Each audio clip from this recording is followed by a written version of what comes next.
I am right at the heart of the Livingstone City in Zambia.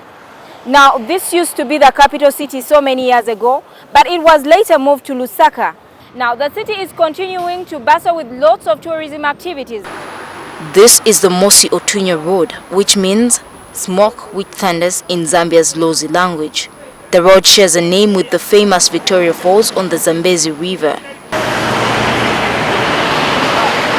Livingstone City sits on about 1,000 square meters. The majority of the population are tourists enjoying their vacation around the area's spectacular spots. The local population is estimated to have about 5,000 people.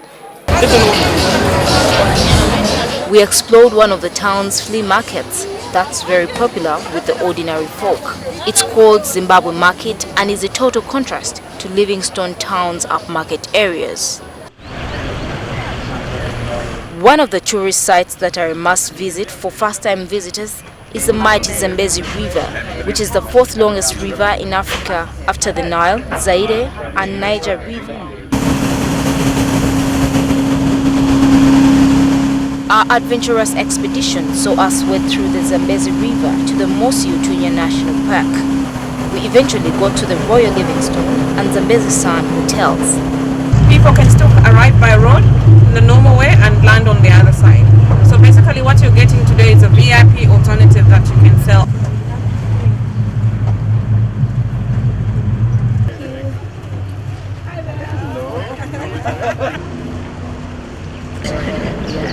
Do a selfie.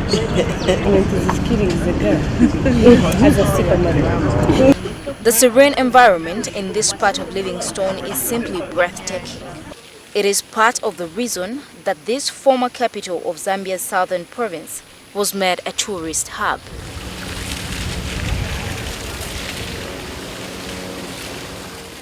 We were treated to some soothing African rhythms as we marveled at the area's natural beauty.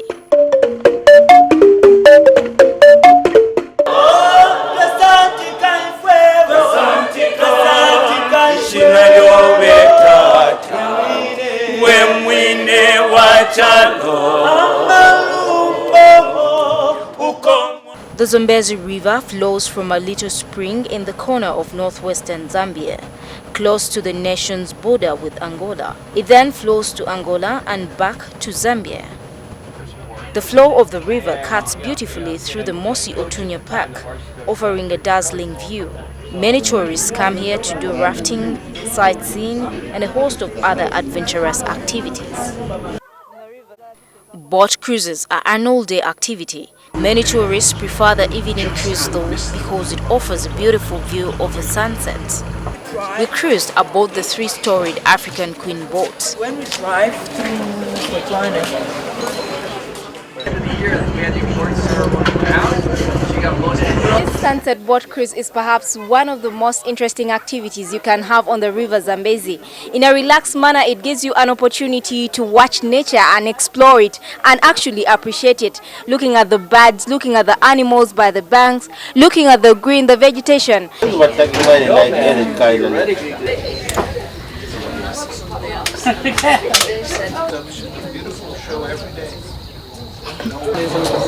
What do you see? It's like nothing. Cruise is wonderful, you know, you get out, you drink some wine, the wine is really good, and you see crocodiles, you see hippopotamus, you drink more wine, you see more crocodiles and more hippopotamus, you know. It's beautiful setting, all the views, and the sunset. I can't wait to see the sun just coming back of the out of the river. It's beautiful sunset. The thing I like about Zambezi is that it gives a lot of different views every moment when I'm on the river. The Zambezi River has stunning rapids with powerful waves which cascade down the Victoria Falls. The falls flow about 92 kilometers downhill, splashing water as high as 500 meters above. The thrust of the waters form this delightful rainbow scenery. Dr. Livingstone named these falls Victoria Falls after the Queen of England. But initially, and in the native language, they were called the Mosi Otunya Falls, meaning the smoke that thunders. Smoke that thunders because, check out the smoke, going up like this, and then it makes noise like a thundering noise. Our visit happened to fall in Zambia's rainy season, which is the period when the falls are most vibrant. The mighty falls are surrounded by rainforests, which we explored by trekking through its dense tangled growth of vines and trees. During the rainy seasons, it rains all night, all day, and you can see some animals like baboons, basically because people throw some food. One can easily accept to part with whatever sum the officials ask for to have a clear view of these thunderous falls. We got the bird's eye view of the river and the falls on a chopper, which was the ultimate thrill.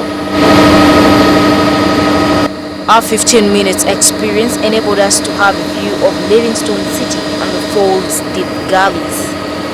Our next stop was a steam train where we had a sumptuous 5-course dinner as we rode to the Zimbabwean border.